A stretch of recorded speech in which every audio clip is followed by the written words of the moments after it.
you a true basketball fan? If so, you've probably heard of Trae Young, the rising star of the Atlanta Hawks, but have you ever stopped to wonder what he's hiding from you?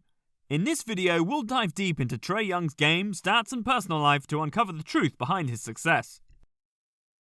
From his controversial draft pick to his impressive performances on the court, we'll discover what Trae Young is hiding from you. While that was a wonderful game-winning play, and the Hawks claim to adore Trae Young, there was an incident earlier this season that makes me doubt their claims. Coach Nate McMillan and Trae got into a fight. The coach encouraged Trae to attend practice even though he wanted to focus on his shoulder. In essence, Trae declared, "Screw you, I'll do as I like." "Alright then, you're coming off the bench," the coach remarked. Reporters took note when Trae didn't even show up for the game. What did the Hawks do when the whole story was revealed in the media? Did they shield their top player and provide him with speaking practice? No, they just left him there for the press to trash. Yet the question, "You weren't at the game, so why weren't you there?" was made public. Like he had a chance to accept responsibility but chose to do nothing except criticize the media for carrying out their duties. It was as if the Hawks were declaring, "We're so sick of this guy, we're simply gonna throw him out there to demonstrate the immaturity." But Trae is not the only issue. Many are unaware of several other details in this tale. Nate McMillan is the second head coach that Trae has had problems with, and he was finally dismissed, as is clear. Several people are accusing Trae of killing his coach online, but that is not the only problem. McMillan was rather traditional. For example, you wouldn't suggest that your top player was on the bench in 2023.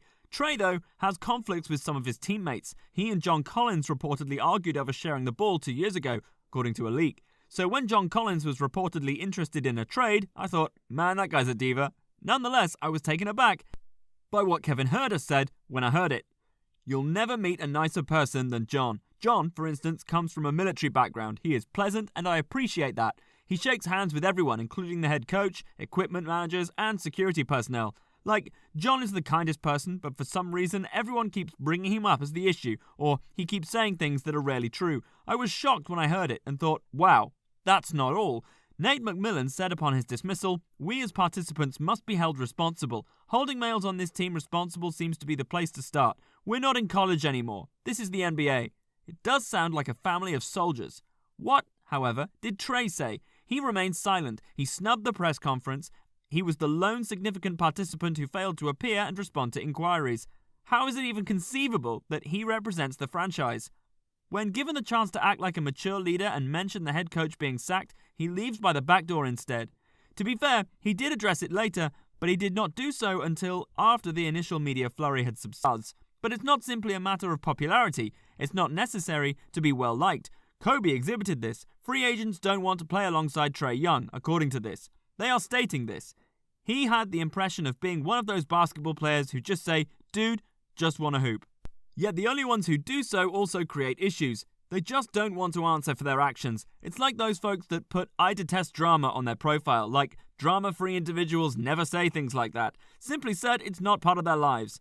Today, I want to discuss when Trae will be moved if that happens. Yet Trae is not the only issue with this club. The Hawks' success in the Eastern Conference Finals in 2021 marked the beginning of the owner's moves that would destroy the team. At the time, several people expressed the opinion that this was the worst thing that could have happened to them since it was obvious they had accomplished too much. "No, this is a fair evaluation of who we are," the owner reasoned. He thus had very high hopes and became upset when they were defeated by Miami in the first round of the last season. DeJounte Murray was up for grabs in a deal, but the Spurs demanded 3 first-round selections that weren't protected. Travis Schlenk, their GM, detested the notion. It didn't line up with his vision for the team's composition. "Fuck you, don't care that you're my GM, get it done," the owner yelled back. Nick Ressler, the owner's son, was given a job in the front office after he had basketball expertise with his father. Forces the DeJounte trade over his boss constructing a real NBA club like a child playing 2K.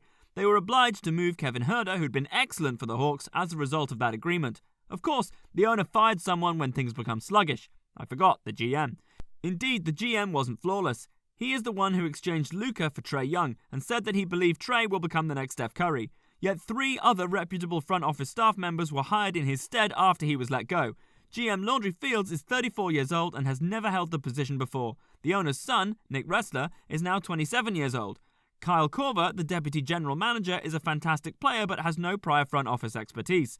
Additionally, they have Grant Liftman, a professional scout. Oh, he's never worked for a team. His last job was covering the Warriors for the media.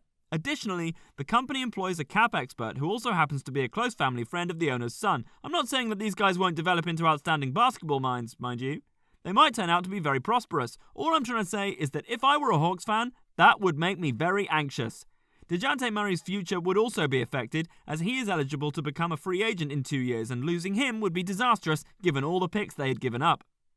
DeJounte recently left the Spurs, who are arguably the NBA's most reliable team, to join what is quickly evolving into the league's most toxic team. It doesn't make you feel too certain that he's going to want to re-sign. We all anticipated Trae would develop into a good off-ball shooter, but maybe the new head coach can change that. Quinn Snyder, the most sought-after candidate on the market and a genuinely talented coach, is close to being hired. 6 of his 8 seasons as the coach of Utah were playoff seasons. In 2021, they held the top record. He is a knowledgeable individual who is also skilled at mentoring young guard Trae Young and veteran center Clint Capella. Wonderful, however, there is a problem. For him, the postseason has not been fantastic. In 2020, the Jazz lost to the Nuggets after blowing a 3-1 lead. Without Kawhi Leonard, they fell to the Clippers in 2021. Without Luka Doncic, they fell to the Mavericks in 2022. Also, he was unable to control the conflict between Rudy Gobert and Donovan Mitchell. The squad was destroyed because their friendship became so toxic. Hence, if Trae is moved, it will happen after 2 off-seasons. Quinn Snyder had an enormous influence when he accepted this position, which is why they can't afford to lose DeJounte Murray if he realizes this isn't working. If it comes down to Trae or DeJounte, they will obtain a significant return for Trae rather than losing DeJounte for nothing. DeJounte is a free agent in 2 off-seasons from now.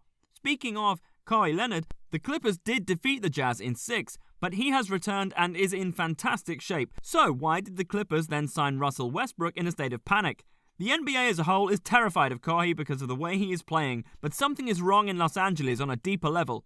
What do you think about this? Let us know in the comments below. Make sure to subscribe to our channel and turn on notifications so you never miss a video. And if you enjoyed this video, give it a thumbs up and share it with your friends.